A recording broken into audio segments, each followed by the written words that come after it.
오늘 말씀의 제목은 추수감사절을 주신 하나님의 의도는 무엇인가라는 제목입니다. 추수감사절을 주신 하나님의 의도는 무엇인가라는 제목으로 오늘 말씀이 매우 중요합니다.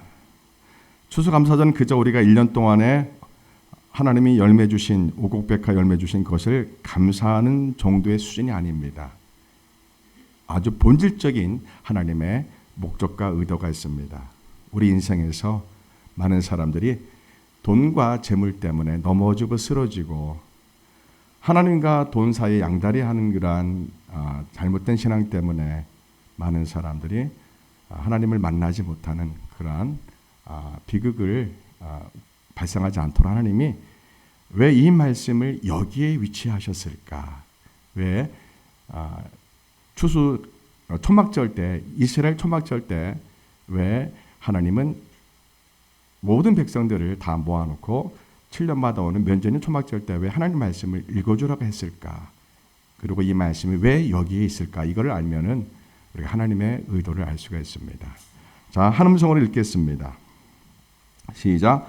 또 모세가 이 율법을 써서 여호와의 언약궤를 매는 레위 자손 제사장들과 이스라엘 모든 장로에게 주고 모세가 그들에게 명령하여 이르기를 매 7년 끝에 곧 면제년의 초막절에 온 이스라엘이 내 하나님 여호와 앞 그가 택하신 곳에 모일 때에 이 율법을 낭독하여 온 이스라엘에게 듣게 할지니 곧 백성의 남녀와 어린이와 내 성읍 안에 거류하는 타국인을 모으고 그들에게 듣고 배우고 내 하나님 여호와를 경외하며 이 율법의 모든 말씀을 지켜 행하게 하고 또 너희가 요단을 건너가서 차지할 땅에 거주할 동안에 이 말씀을 알지 못하는 그들의 자녀에게 듣고 내 하나님 여호와 경외하기를 배우게 할지니라.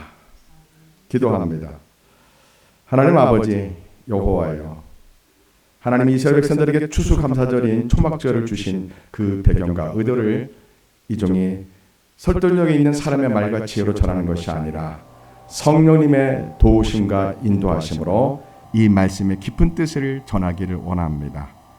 이 말씀을 들을 때 우리가 하나님의 음성이 들려지게 하시고 우리의 가치관이 변화되게 하시고 우리의 삶이 변화되게 하시며 세상을 사랑하는 마음, 돈과 재물을 사랑하는 마음이 다 사라지고 마음과 뜻과 생명을 다해서 하나님만 사랑하는 사람으로 변화되는 시간 되기 원합니다. 성령님 오셔서 이곳에 자정하시고 우리 한 사람 한 사람 마음을 열어주시고 어루만져 주셔서 하나님의 사랑과 은혜를 경험하는 귀한 말씀을 나누는 시간 되게 주옵소서. 성령님이 저를 사용해 주시기를 간절히 원하며 예수님 이름으로 기도합니다. 아멘.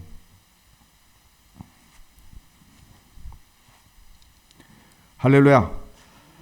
요즘은 풍요 속의 빈곤이라는 그런 말을 하는 시대입니다. 저희가 어릴 때는 시골 가면 전기도 안 들어오고 그리고 시내버스도 없어서 20리 30리 걸어가는 것을 제가 어릴 때 초등학교 어릴 때 금산에 사시는 할머니 집에 놀러 갈 때 제가 방학 때마다 할머님을 뵙는 건 좋았는데 시내버스 내려서 30리길을 걸어가고 그 과정이 참 어려웠습니다. 예. 그 옛날 정말 동구 밖에 해가 기웃기웃 석양이 질 때면은 어머니들이 장날에 갔던 아버지를 기다리는 그런 모습이 제가 어릴 때 기억이 아직 납니다. 참 가난했습니다. 우리나라가 옛날에. 그죠? 예. 1년에 고기를 4번, 5번뿐이 못 먹었습니다.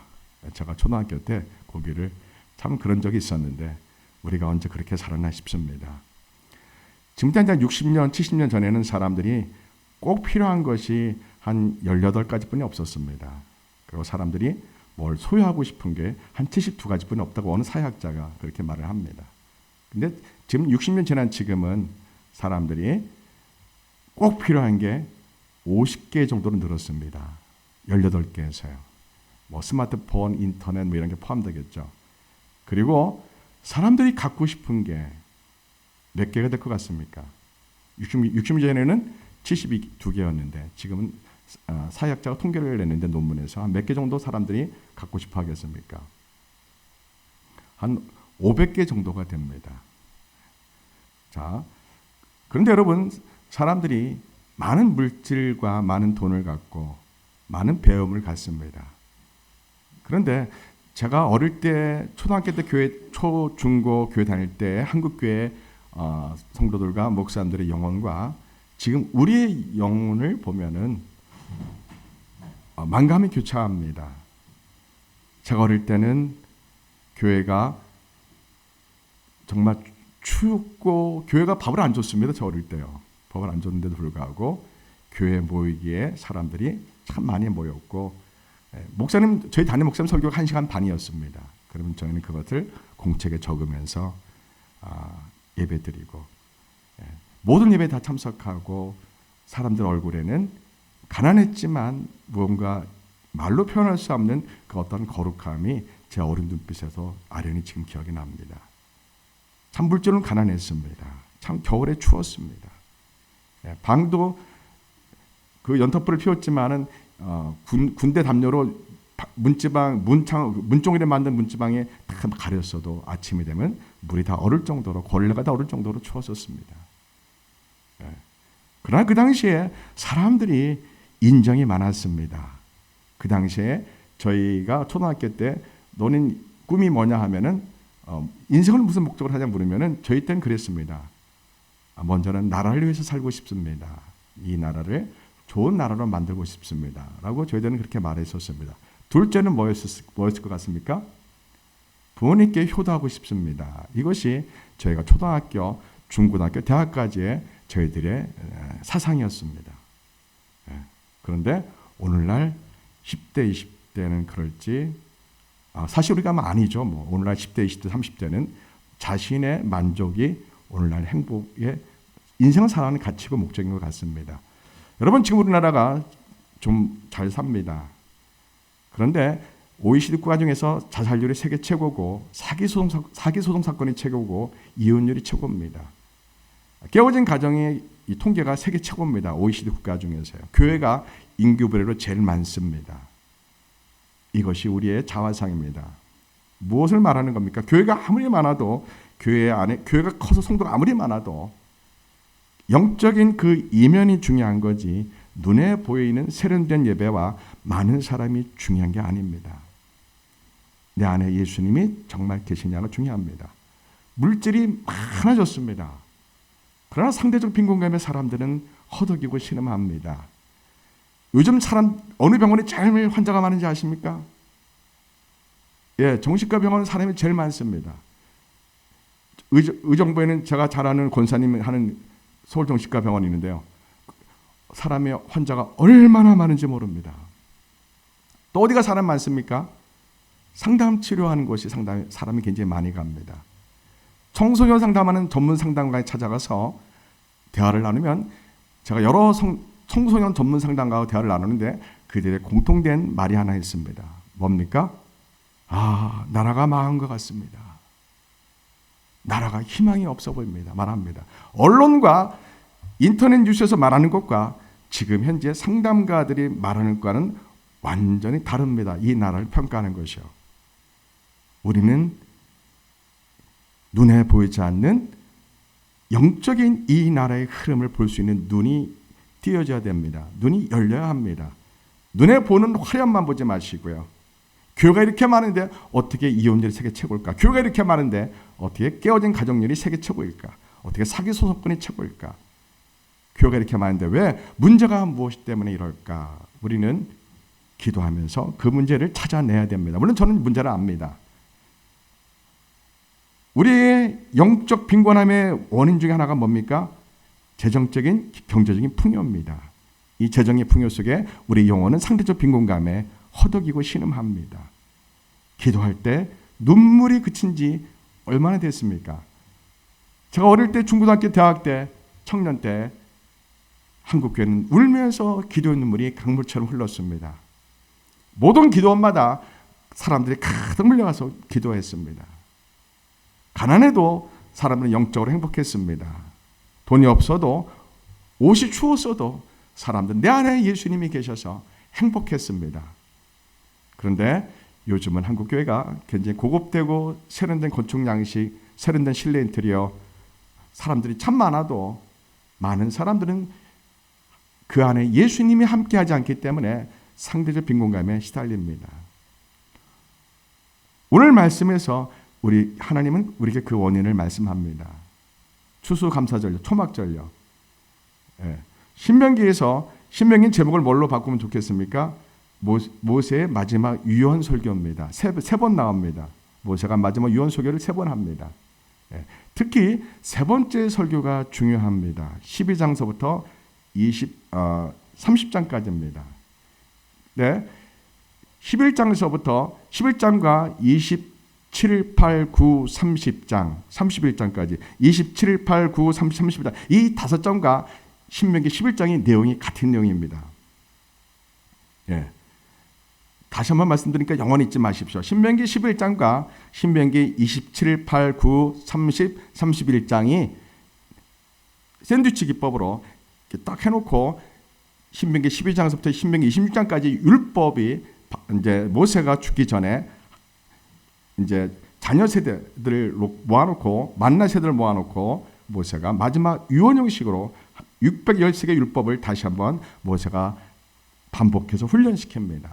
신이 납신자가 반복하다 되풀이다 그때 아닙니까? 그래서 명령할 명자 되풀이해서 명령해서 모세가 유언 설교 형식으로 기록합니다. 12장에서부터 26장까지가 율법입니다. 그리고 11장과 27, 8, 9, 30, 31장은 똑같은 내용이 들어있습니다. 샌드위치 기법으로 쫙 기둥을 해가지고 이 안에 율법이 들어있습니다. 하나님 성령님은 의도적으로 모세를 통해 그렇게 기록하게 합니다. 근데 27장에서 31장까지 해서 다 내용이 같습니다. 11장도 같습니다. 무슨 내용 같습니까? 너희들이 가나안 땅에 들어가면 너희들이 젖과 꿀인 가나안 땅에 들어가면 너희들이 배가 부르면 너희들이 타락해서 교만해서 죄를 지어서 하나님을 떠나갈 거라는 그러한 안타까운 하나님의 걱정이 가득 들어 있습니다. 너희들이 젖과 꿀인 땅에서 배가 부르면 너희들이 우상 섬긴다는 겁니다. 하나님과 맺은 약속을 다 깨뜨린다는 겁니다. 그러면서 27장에서는 하나님이 율법을 돌에 새긴 다음에 하나님이 그림심산을 바라보게 하면서 율법을 지키면 축복이 임할 것이다. 이렇게 말합니다. 네. 하나님께서 이들에게 에발산을 보여주면서 율법을 불순종하면 지키지 않으면 하나님은 심판과 저주가 임하리라고 경고합니다. 그러면서 신명기 11장과 27, 8, 9, 30, 31장까지 이 많은 내용은 하나입니다. 너희들이 젖과 꿀이는 가나안 땅에 들어가서 너희들이 우상을 섬길 것이다. 너희들이 나와의 언약을 다 깨뜨릴 것이다. 그래서 난 너희들을 심판할 수밖에 없다. 너희들을 이방의 포로가 되게 하고 이방에 멸망시키게 하고 그래서 너희들이 그곳에서 내가 너희들에게 말했던 이 언약의 말씀과 나의 언약이 기억나면 너희들이 회개할 것이다. 그때 나는 너희들을 다시 돌아오게 할 것이다. 이런 말씀이 신명기 11장과 27, 28, 29, 30, 31장 빼곡합니다. 너무 많아도 너무 많습니다. 이 말씀 가운데 하이라이트가 오늘 31장 오늘 이 말씀입니다. 초막절이 되면은 추수를 다 하면은 초막에 나가서 초막을 짓고 하나님을 바라보며 하나님을 생각하면서요 모든 백성을 다 모아놓고요 무엇을 읽어주라고요?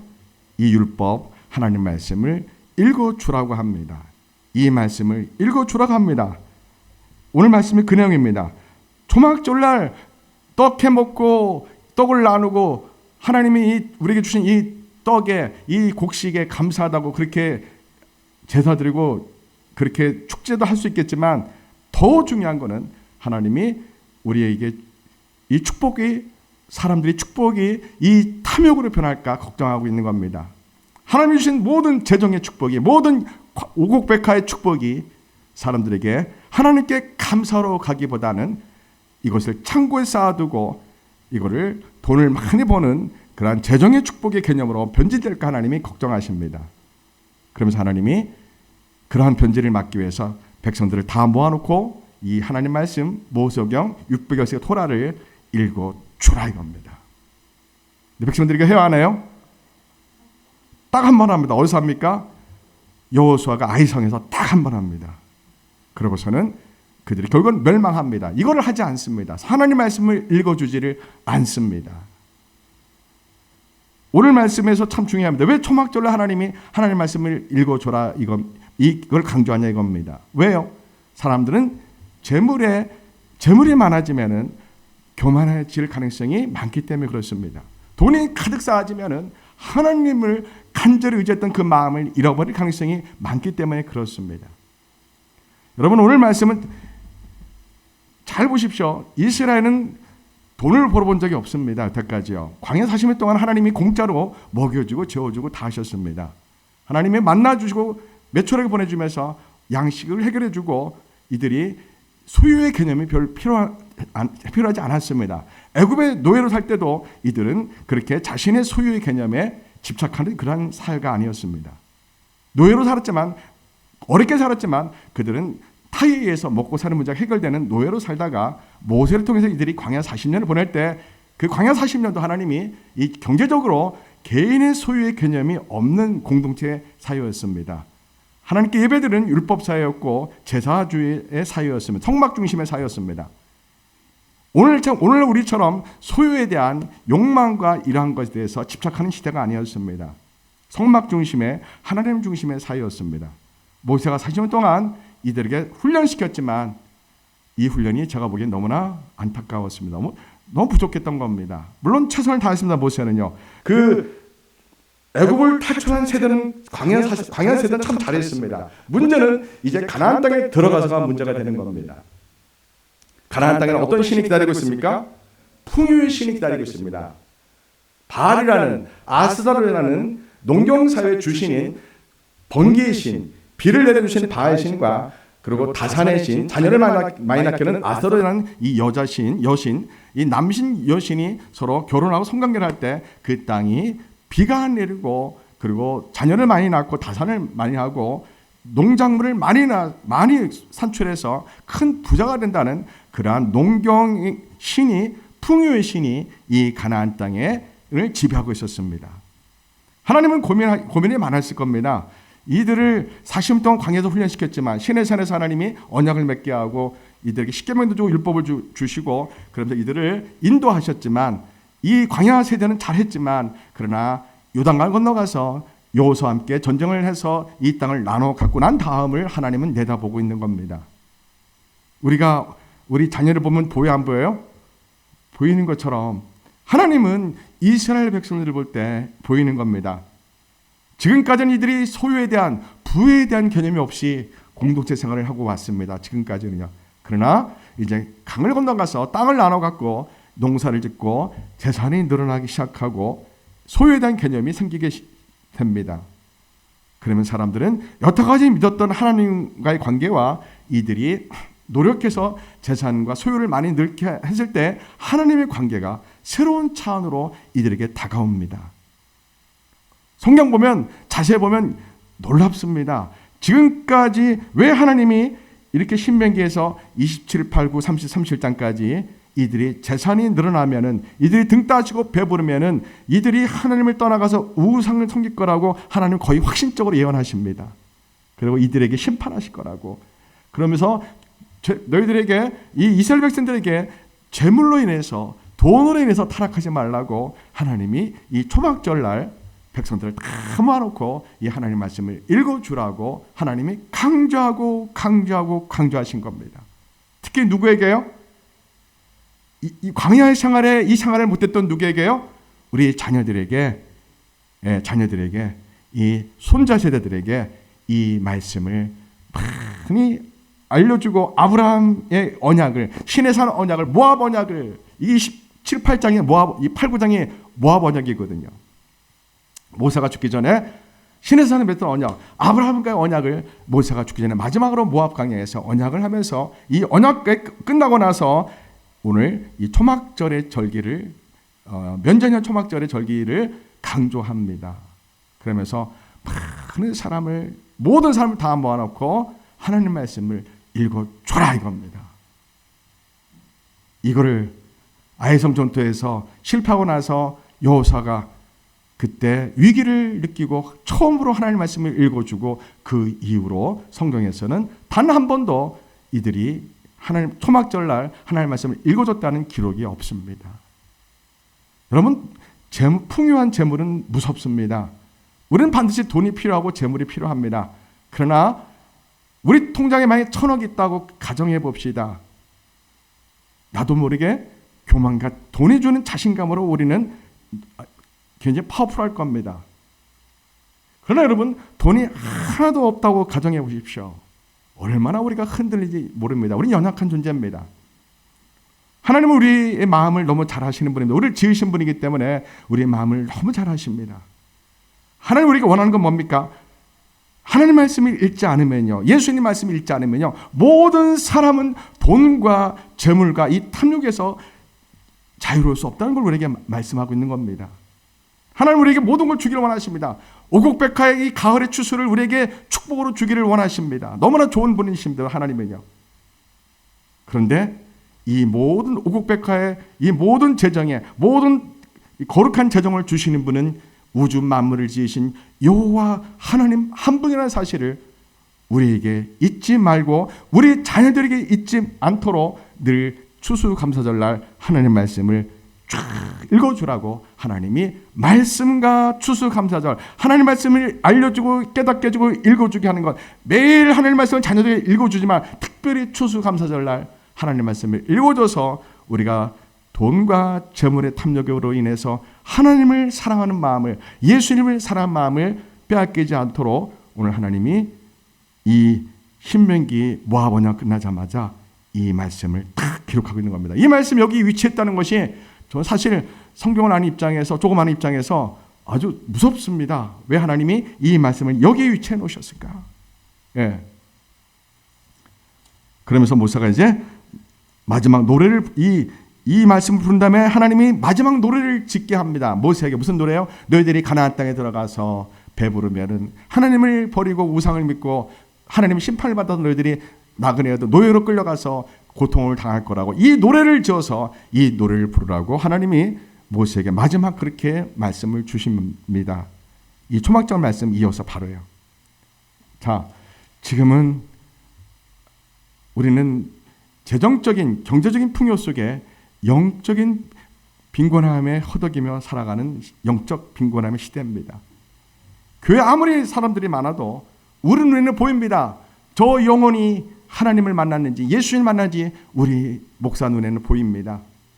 교회 아무리 많이 다니고 오래 다녀도 의미 없습니다. 이사야 1장에 보면은 하나님이 어떻게 표현합니까? 내 백성들이, 하나님은 이스라엘 백성들을 자녀로 표현합니다. 내 자녀를 내가 평생 양육했거늘, 하나님이 먹지 않으시고 주무시지 않으시고 우리를 자녀를 잘 양육했거늘 자녀가 부모를 못 알아본다는 겁니다. 페루나라는 겁니다. 이사야 1장 4절에 나옵니다. 하나님 택한 이스라엘 백성들이 페루나라는 겁니다. 뿐만 아니라 소는 자기 주인을 알아보고 나귀는 자기 주인의 구유통을 알아보는데 이스라엘 백성들은 못 알아본다는 겁니다. 왜요?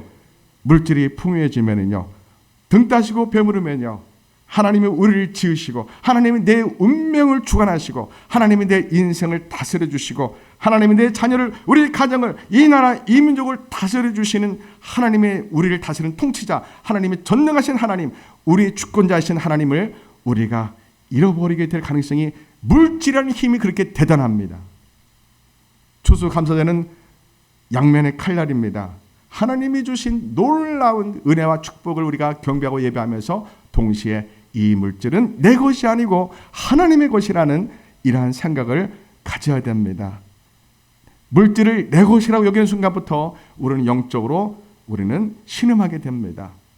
모든 것은 하나님의 것입니다. 하나님이 나에게 맡겨주신 겁니다. 하나님을 위해서 쓰라고, 예수님을 쓰라고, 우리 자녀를 위해서 잘 양육하라고 하나님이 나에게 맡겨주신 거라고 우리가 참으로 두렵고 떨린 마음으로 하나님이 주신 모든 재정과 재물을 감사 예배를 드리면 하나님은 우리와 함께 하시고 축복하십니다. 그러나 돈과 재정이 내가 땀 흘려 내가 노력했다고 내 것이라고 생각하는 순간 우리는 하나님부터 멀어지기 시작합니다. 내가 물론 노력합니다. 내가 땀 흘려 일합니다. 그러나 이 모든 재정은 누가 주신 겁니까? 하나님이 주신 겁니다. 오늘 하나님이 초막절날 많은 백성을 모아놓고 하나님 말씀을 읽어주라는 게 그 뜻입니다. 여러분 톨스토이의 구두성공이라는 단편 소설을 잘 아시죠, 그죠? 예. 저는 톨스토이를 참 좋아합니다. 예.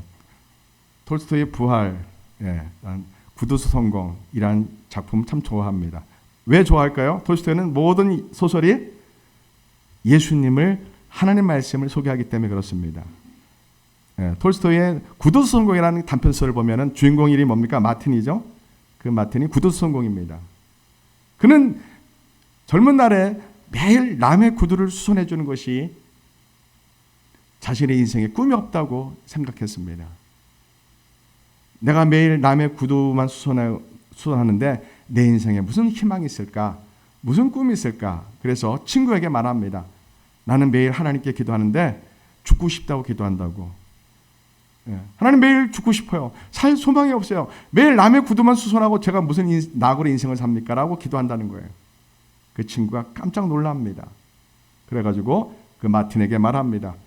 자네는 자네의 것이 아니야. 자네는 예수님의 것이야.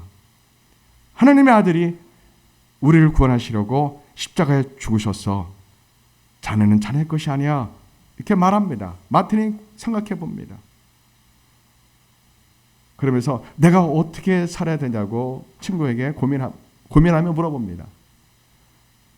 마틴, 자네 인생은 하나님의 것이야. 하나님이 마틴 너의 인생을 축복하시고 너를 위해서 하나님한테 죽으셨어 하면서 그 모든 것이 이 책에 있어 이렇게 말합니다. 성경책에 마틴 네가 살아가는 인생의 모든 어떻게 살았는지, 왜 사는지, 무엇 때문에 사는지, 왜 너를 하나님이 구두성공이 되게 하는지 모든 이유가 이 책에 있어. 네가 이 책을 읽어봐. 이렇게 마틴 친구가 말해줍니다. 그래서 마틴은 날마다 성경을 읽기 시작합니다. 소설에서요. 그러면서 그는 예수님에 대해서 알아가게 됩니다. 예수님이 나를 위해서 십자가에서 고난받고 죽으셨고 나의 죄를 사해 주셨고 나에게 영원한 생명을 주셨다는 것을 다시 한번 그가 이 성경 말씀을 읽으면서 그가 예수님을 다시 알게 되고 그리고 내가 이 땅에 존재하는 것 이 하나만 가지고도 내가 하나님께 감사해서 이 은혜를 갚을 길이 없구나라고 그가 변화됩니다. 그 소설이 그것을 이해하고 있습니다. 참 한참 전에 톨스토이가 벌써 약 100년 가까이 된 사람인데요. 영적으로 정신적으로 우리보다 훨씬 수준이 높습니다. 여러분, 우리가 돈의 노예가 되면 안 됩니다. 세상에 우리의 마음을 빼앗겨서는 안 됩니다. 마가복음 12장 보면은 어느 한 사람이 예수님을 찾아옵니다. 예수님께 도움을 구합니다. 형하고 아버지 유산에 관한 문제 때문에 고민하다가 예수님께 도와달라고 부탁을 합니다. 예수님이 보시니까 기가 막힌 겁니다. 어릴 때부터 성경 말씀, 이런 신명기 말씀을 너무나 잘 아는 유대인이 메시아인 예수님께 찾아와가지고 영원한 생명에 대해서 물어보는 것이 아니고 아버지 유산을 해결해서 도와달라고 질문하니까 예수님이 얼마나 기가 막혔을까 싶습니다. 예수님은 바리새인 보고 뭐를 좋아하는 사람이라고 말합니까? 돈을 좋아하는 사람이라고 말합니다. 예수님 당시에 종교 지도자들은 돈을 참 좋아했던 부류입니다. 예수님 당시에 그 기득권들은 참 부자였습니다. 오늘날도 한국교회도 비슷합니다. 예수님 참 신기합니다. 아무것도 없이요 모든 걸 다 잃어버리는 것을 저는 몇 번 경험해 봤습니다. 아무것도 없는 거예요. 집도 옷, 속옷도 옷도 아무것도 없는 것을 저는 경험해 봤습니다. 모든 전 재산을 다 잃어버리는 걸 경험해 봤습니다. 그때 제가 할 수 있는 것은 오직 예수님뿐이었습니다. 오직 예수님이요. 내 생명, 내 재산, 내 모든 것 하나님이 다스리시고 주관하시는구나. 그거를 실제로 경험하고 예수님을 만났을 때 제 눈에는 펑펑 은혜의 눈물을 흘렸습니다. 그 어떤 재산도 그 어떤 명예도 저에게는 예수님 한 분과 바꿀 수 없다는 사실을 제가 모든 걸 다 잃어버렸을 때 경험했습니다. 예수님 말합니다. 그 젊은 그 사람이 말합니다. 형아가 유산의 문제를 갖고 고민하는 그 사람 말합니다. 사람들은 다 재물을 좋아한다고 말합니다. 사람들은 추수해서 농사를 많이 져서 그 추수물을 창고를 더 확대하고 창고를 여러 개 져서 가득 쌓아놓고 내 영혼아 여러 해 동안 쓸 이 곡식이 가득하구나 내 영혼아 기뻐하구나 하고 사람들은 그걸 추구한다는 겁니다. 예수님은 우리의 본질을 알려줍니다. 우리의 본질은 영혼입니다. 육체가 아니고 소유가 아닙니다. 우리의 영혼이 예수님이 걷어가면, 오늘 밤 내 영혼을 내가 찾아가면 이 모든 소유물은 누구 것이 되겠냐고 예수님이 그 유대인에게 말합니다. 우리의 본질은 영혼입니다. 사람은 영혼과 육체로 이루어지는데 우리 영혼이 하나님과 언제나 연결되어 있어야 됩니다. 그러면 세상이 살만합니다. 내가 예수님 믿는 이 한 가지만 사실을 갖고도 내가 얼마나 감사한지 모릅니다. 이것이 믿음입니다. 추수감사절, 초막절날 하나님이 이것을 사람들에게 알려주고 싶은 겁니다. 성경을 제대로 읽으면 사람들은 누구나 똑같이 깨닫고 고백하는 것이 있습니다. 그게 무엇입니까? 나는 돈도 없고 아무것도 없어도 이 우주 만물을 지으신 하나님 한 분만 계시면 저는 행복합니다. 이것을 하나님이 알려주길 원했던 겁니다. 이 초막절 때요. 여러분, 이 초막절 절기는 언제 있는 겁니까? 나팔절, 로시하샤나 나팔절이 시작돼서 막 회개가 시작되고요. 그럼 열흘째 용키프로 대속절입니다. 유대인들은 첫날이 나팔절입니다. 태양력 9월 10월 사이입니다. 그죠? 이때 시작됩니다. 그리고 15일 날 무슨 날이 옵니까? 초막절입니다. 수코시 옵니다. 이 가을절기가 이 하나님이 의도적으로 가을절기를 이 로시하샤나 용키프로 수꽃 여기에 다 몰아놓은 것은 하나님의 의도가 있습니다. 하나님은 철저하십니다. 하나님은 천재입니다. 왜요? 사람들이 대부분 돈과 물질의 노예가 될 가능성이 많기 때문에, 돈과 하나님 사이에 고민하는 것이 너무나 많기 때문에 하나님은 초막절날 이 초막절 수꽃을 어디에다가요? 로시하샤나 나팔절과 용키프로 대속절 그로 끝날 쯤에 이 수꽃 초막절을 명절을 이 가을절기에 다 몰아놓습니다. 하나님 의도는 뭡니까? 이 초막절을 하나님의 말씀을 읽고 초막을 짓고 하나님의 은혜에 감사하다 보면 우리 모두는 똑같이 깨닫고 알 수 있다는 겁니다. 하나님 한 분만 계시면 저는 행복합니다. 하나님 한 분만 계시면 저는 행복합니다. 아무것도 없어도 예수님 한 분만 계시면 행복합니다. 이것이 믿음입니다. 아무것도 없어도요. 아무도 없어도요.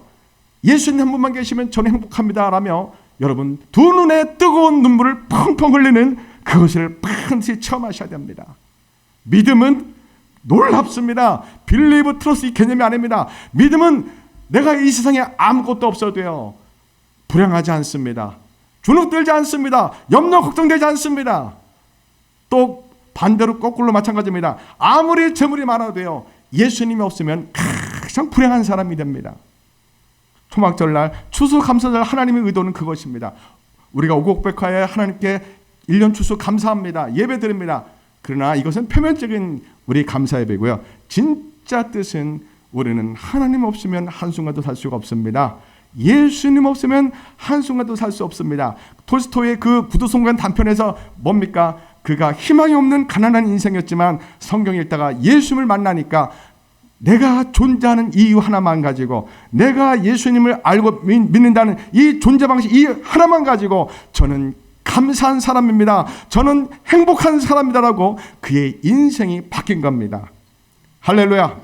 하나님은 추수감사절 날 우리에게 이러한 진짜 믿음을 갖기를 원합니다.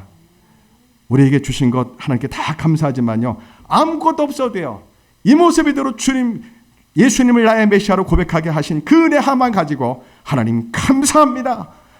예수님 나의 죄를 십자가에 씻어주시고 나에게 부활의 영원한 생명 주신 것, 이 은혜 하나만 가지고 내가 이 땅에 존재하는 이 하나님을 예배할 수 있다는 것, 이 하나만 가지고 저는 너무나 감사합니다. 하나님 예배 드릴 수 있다는 것 너무나 감사합니다. 이것이 믿음입니다. 이 추수감사절 날 이 놀라운 은혜와 예배를 회복하셔서 여러분에게 주님 오실 얼마 남지 않은 마지막 때에 진짜 믿음으로 준비합시다. 아멘. 기도하겠습니다. 좋으신 여호와 하나님 아버지, 신명기 31장에 면전의 초막절을 주신 그 말씀의 구성과 배치와 의도는 너무나 놀랍습니다. 하나님, 그걸 또한 자녀들에게 자세히 알려주라고 하신 하나님의 의도는 또한 놀랍습니다. 오늘날 교회가 추수감사절 예배를 드리지만 하나님이 왜 초막절을 주신 그 의도와 목적을 아는 교회가 몇 차례 될지 하나님 마음이 아픕니다. 하나님, 아브라함, 이삭, 야곱의 믿음을 본받기 원합니다. 예수님 믿는 그리스도인들은 아브라함, 이삭, 야곱의 믿음을 본받아야 합니다. 하나님, 이 신명기 초막절의 이 깊은 뜻을 한국교회가 깨닫기를 원합니다. 주님, 우리는 돈이 없어도 살 수 있습니다. 아무것도 없어도 살 수 있습니다. 그러나 예수님 없으면 한순간도 살 수가 없습니다. 예수님, 우리와 함께 해주세요. 우리가 어떤 순간에 있어도 우리와 함께 해주세요. 우리가 넘어지고 쓰러질지라도 우리와 함께 해주세요. 주님, 우리에게 실망했을지라도 우리와 함께 해주세요. 우리를 떠나지 마시고 우리를 버리지 마시고 우리와 함께 하소서. 예수님만 사랑하고 예수님만 의지합니다. 예수님을 알고 예수님을 나의 메시아로 고백하는 이 한 가지만 가지고 우리는 이 감사와 이 은혜를 갚을 길이 없어서 하나님께 감사하다고 예배 드립니다. 우리 예배를 받아 주옵소서. 예수님 이름으로 간절히 기도합니다. 우리 다시 한번 기도합니다. 주여 삼창하시고요, 예수님을 알게 하시고 믿게 하신 이 은혜를 감사합니다. 하나님, 나에게 자녀 주시고 아내 주시고 가족을 주시고 나에게 재정을 주시고 건강 주시고 감사합니다. 하나님께 예배드리고 감사합니다. 기도하겠습니다. 주여, 주여, 주여. 여호와 하나님, 아버지, 여호와여, 아버지 하나님의 여호와로 부르시는 이 사실 하나만 가지고도 너무나 감사합니다. 예수님을 나의 주님이라 고백하는 것, 이 한 가지만 갖고도 영원히 갚을 길이 없으며 감사합니다. 하나님, 우리의 죄를 십자가의 피로 씻어주시고 우리를 구원해 주신 이 은혜를 하나님 감사합니다. 하나님, 이곳에서 함께 예배드리게 하심을 감사합니다. 감사합니다.